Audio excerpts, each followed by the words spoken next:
So yun, welcome sa last video natin for our series na paggawa ng Bluetooth RC Car using ESP32 and app controller gamit ng MIT App Inventor. So ngayon sa video na to, ang gagawin natin is ilalagay na natin yung component natin sa structure na ginawa natin noon sa part 1 ng video. So ngayon, ang uunahin natin ilagay is yung servo motor. So sa servo motor, may mechanism tayong gagawin or may concept tayong kailangan i-explain. So gagamitin natin itong PMKS. So dito ko i-explain kung paano yung mangyayari dun sa steering natin. So yan, gagawin ko muna.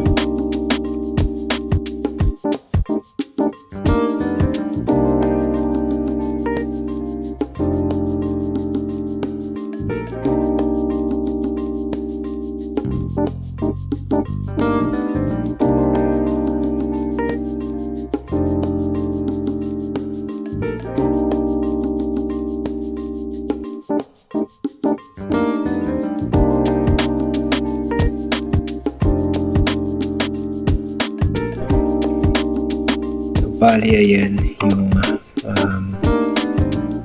nangyayari dun sa natin, sa steering natin. Bali, itong part na to, yung slider na to, ito yung natin, isipin nyo, ito yung servo motor natin.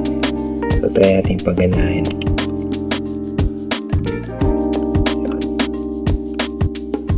Ayan, makikita nyo on the left and right siya, tulad nung sa natin, ginawa natin steering style.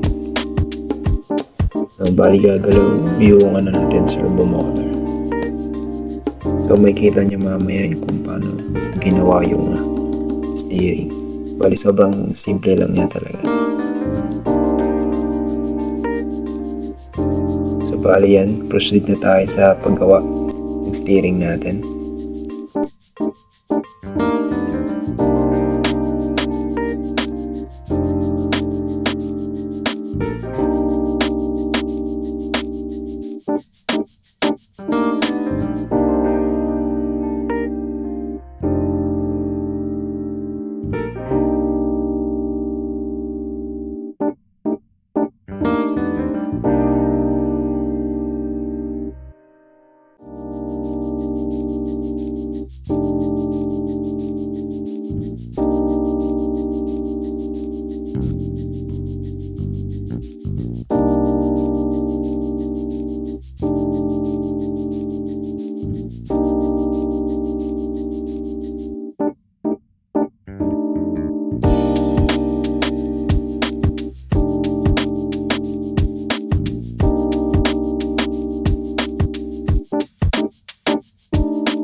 So yun, natapos natin yung steering part natin.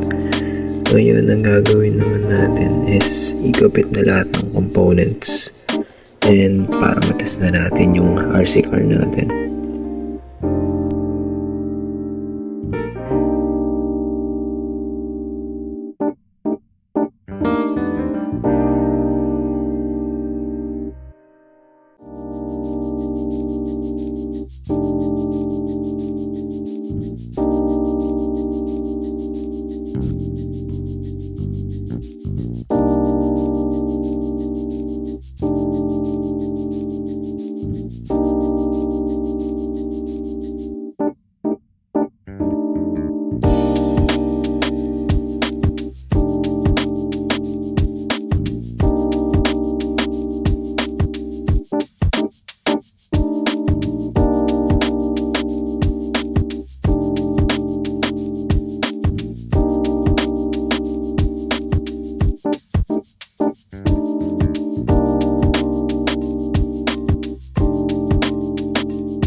So yan, sa wiring naman tayo.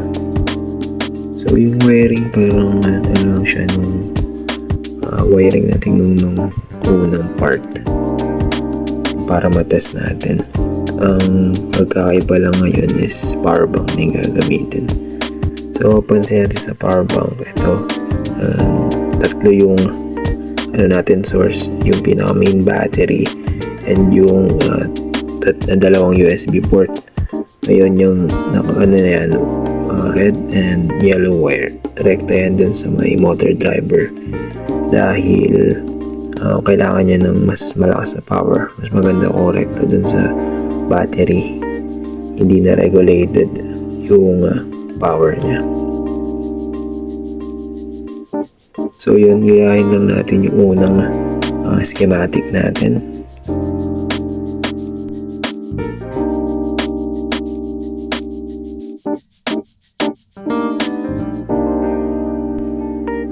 So bali yung power ng relay and yung power ng servo is magkasama na.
So yan, tapos na natin, ikabit na natin yung cable natin, cable wire o USB cable natin.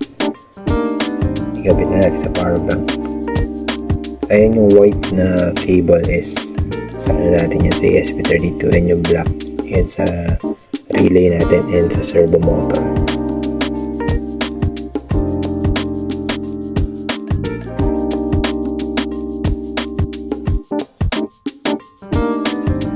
So yan, ito-try natin siya kung gumagana siya.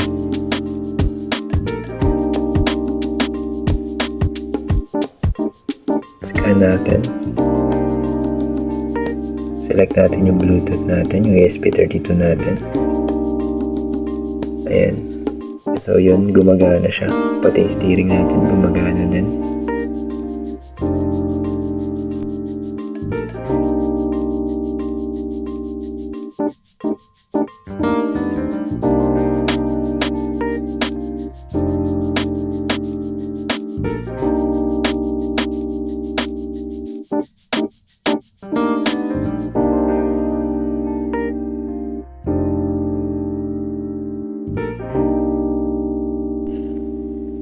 So yan, mapapansin natin yung yung engine or yung switch natin gumagana.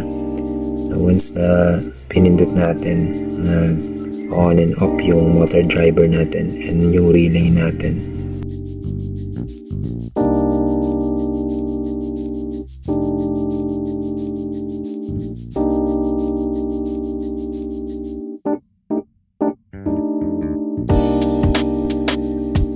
So dito naman, try natin kung kaya ng malayuan or ng matagalan yung RC car natin. Ayan, inano natin.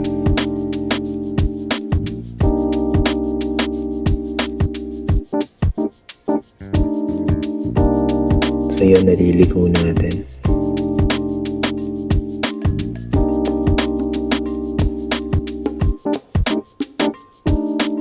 So yun, nakokontrol natin, no? Para siyang yung remote control na nabibili.